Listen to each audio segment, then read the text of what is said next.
हरे कृष्ण। आज का प्रसंग बड़े ध्यान से सुनना कि एक बहुत बड़ा लोहे का व्यापारी था, लेकिन लोहे का व्यापार कर करके वो थक गया। बोला इसमें मेहनत बहुत है और कमाई इतनी नहीं। एक महात्मा के पास गया, कहा महाराज कुछ तो दया करो, मैं बहुत सारा धन पाना चाहता हूं और ये लोहे का व्यापार कर करके मैं थक गया हूं। ये प्रसंग हमारे गुरु महाराज बताते हैं, समझना। उस महात्मा ने उस लोहे के व्यापारी को एक पारसमणि दे दी। पारसमणि लोहे को सोना बना देती। बोले जाओ तुम्हारे गोडाउन में जितना लोहा पड़ा है ये पारसमणि लो और एक एक को स्पर्श करवाओ, सब लोहा सोना बन जाएगा और तुम फिर सोने के व्यापारी बन जाओगे। अब उसका बहुत बड़ा एकड़ों में गोडाउन था और इतना टन लोहा पड़ा था, इतना टन माल पड़ा था लोहे का। मन में सोचा ये पारसमणि है, एक एक लोहे को स्पर्श करवाऊं तो सारा लोहा सोना बन जाएगा, मैं क्या करूं। तो उसने क्या किया, वो थोड़ा आलसी था।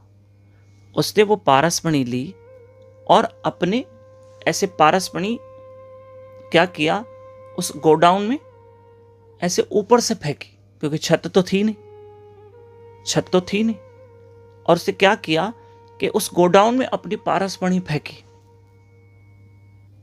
ठीक, अब सोचा पारसमणि खुद ही गिरेगी और लोहे को सोना बना देगी और मैं कल जाके देखूंगा कि कितना लोहा सोना बना, पारसमणि ने क्या चमत्कार दिखाया, क्या वाकई लोहा सोना बना।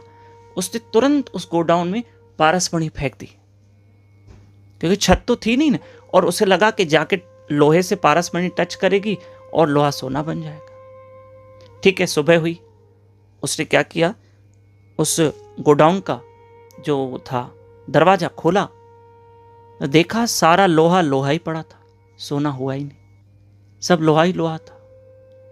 फिर सोचा जब पारसमणि ने इसको स्पर्श किया तो लोहा सोना क्यों नहीं हुआ। और पहली बात तो पारसमणि कहां है, पारसमणि नहीं मिले, पारसमणि कहां गई।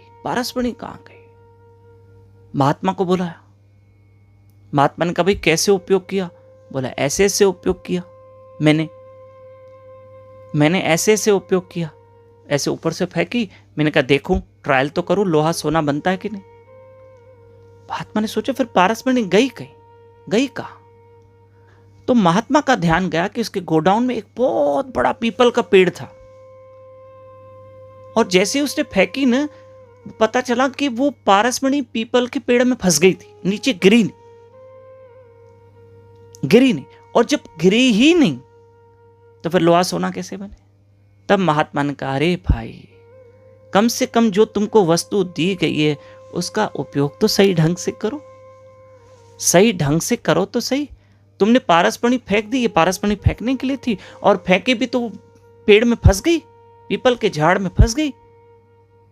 और तुमने ये कैसा उपयोग किया, तुमने उसका उपयोग सही नहीं किया। तुम्हें वो वस्तु मिली भी, पर तुमने उसका सही उपयोग नहीं किया। अगर सही उपयोग करते तो तुम क्या करते, तुम्हारा ये लोहा सोना बन जाता। ऐसे मेरी माताओं, मेरे भाइयों, भगवान ने हमको ये अनमोल पारसमणि जैसा शरीर दिया है। हम चाहें तो इसी शरीर में ईश्वर को पा सकते हैं भजन करके, लेकिन हमने इस शरीर का, अपनी जबान का, अपने कानों का सदुपयोग नहीं किया। कानों से हरि कथा नहीं सुनी, जबान से हरि भजन नहीं किया, और हम इस संसार में आके फंस गए। जैसे मणि जाके झाड़ में फंस गई, हम ये जीव आत्मा संसार में फंस जाती है। हम इस शरीर का सदुपयोग नहीं करते हैं। ठीक है, ये मानव शरीर मिला है, इसका सदुपयोग करो। इसी मानव शरीर में तुम चाहो तो गोविंद को पा सकते हो। हरे कृष्ण कृष्ण कृष्ण हरे हरे, हरे राम राम राम हरे हरे।